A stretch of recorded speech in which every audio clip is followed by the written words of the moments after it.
He was shot. He was stabbed. He was blown up. And yet he refused to die. For 6 hours in the blood-soaked jungles of Vietnam, one man fought through hell, carrying his brothers, dragging their bodies, firing, bleeding, praying, until he could no longer stand. His name was Roy Benavidez, the man who fought dead. Before he became a legend, Roy Benavidez was just another forgotten child in the small town of Cuero, Texas. Born in 1935 to a Mexican father and a Yaqui Indian mother, he grew up in poverty so deep it could break the human spirit. By the age of 7, Roy was an orphan. His parents were gone, taken by disease, and the world didn't offer much sympathy for a barefoot Mexican kid in 1940s America.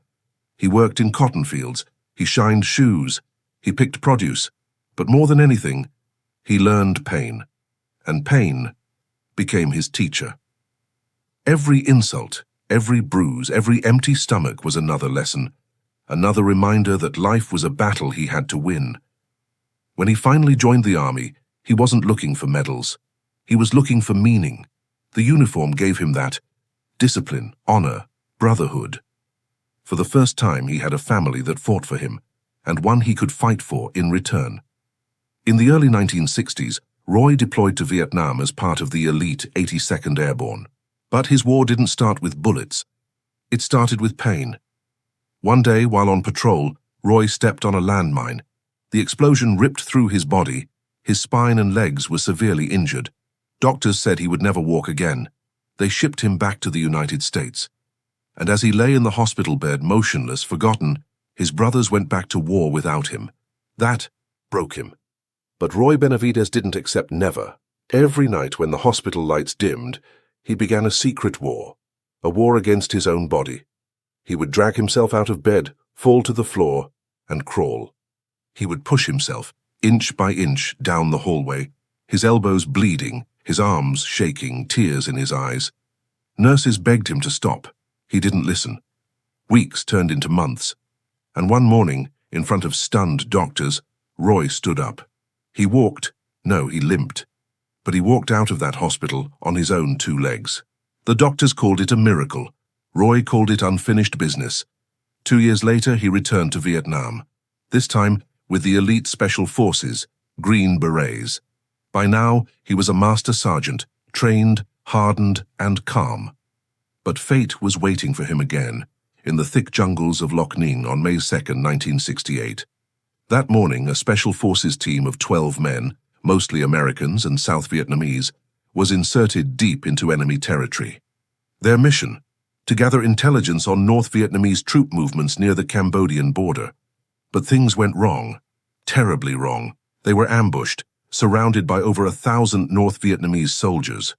The radio call for help came in, a desperate voice through static and gunfire. "Mayday, mayday, we're surrounded. Need extraction now." Roy Benavidez heard that call from the base camp. He wasn't even part of the rescue team. He was off duty, standing nearby, unarmed, except for a knife and a medical bag. But when he heard that voice, he knew those were his brothers, and he couldn't stand still. Without orders, without backup, Roy jumped onto a helicopter, heading toward the firefight. As it neared the landing zone, the jungle below exploded with bullets. The pilot screamed. "We can't land!" Roy shouted back. "Hover low!" He leaped out of the helicopter, 75 feet from the ground, and sprinted into the inferno. Almost instantly, bullets tore through his leg and his face. Shrapnel from grenades ripped into his back. But he didn't stop. He reached the team, some alive, some barely breathing. He pulled the wounded toward the chopper, firing back with an enemy rifle. When that gun jammed, he picked up another. When that ran out of ammo, he kept moving, dragging, lifting, bleeding. Then another helicopter came in, hit by enemy fire, crashed and exploded. Roy ran through the flames to pull out the survivors. He carried one man after another, 6, 7, 8. Each time his body slowed down, but his soul didn't. A bayonet slashed his arm. He killed the attacker with his knife. Another bullet hit him in the stomach. He ignored it. By the 5th hour, his body was shutting down. But his brothers were still out there. He crawled back into the jungle to retrieve the last radio operator. When reinforcements finally arrived, Roy was unrecognizable, covered in blood, dirt, and burns. He had saved 8 men and recovered the bodies of the fallen, and when the medics carried him back, he was barely breathing. One doctor checked his pulse, shook his head, and placed him in a body bag. As the zipper closed, Roy spat blood and whispered, "I'm not dead yet."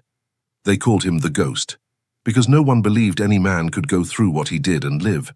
When he woke up days later in the hospital, his first words were, "Did we get everyone out?"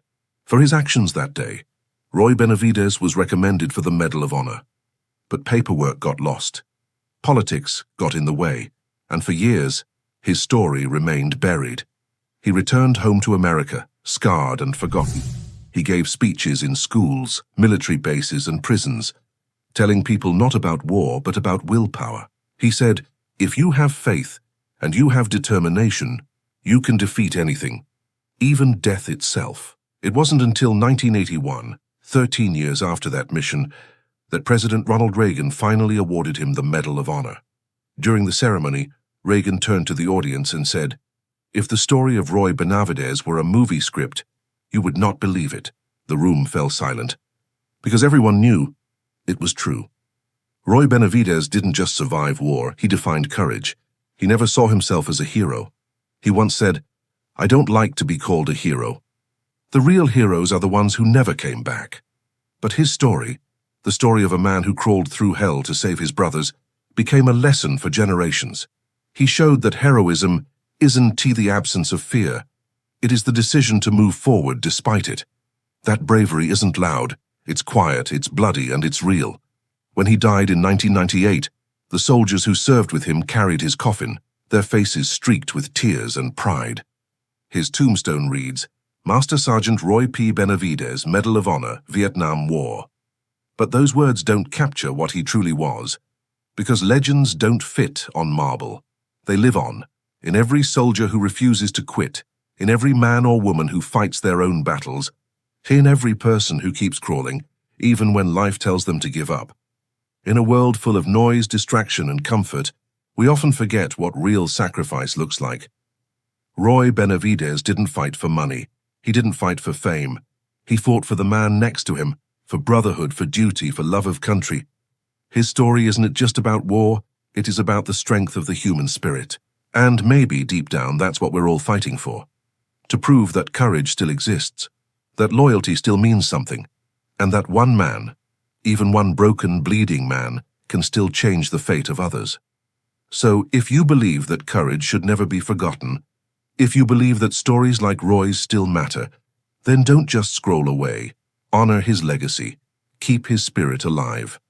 Subscribe to Veteran Diaries and stand with the men who refused to surrender, even when death itself came calling.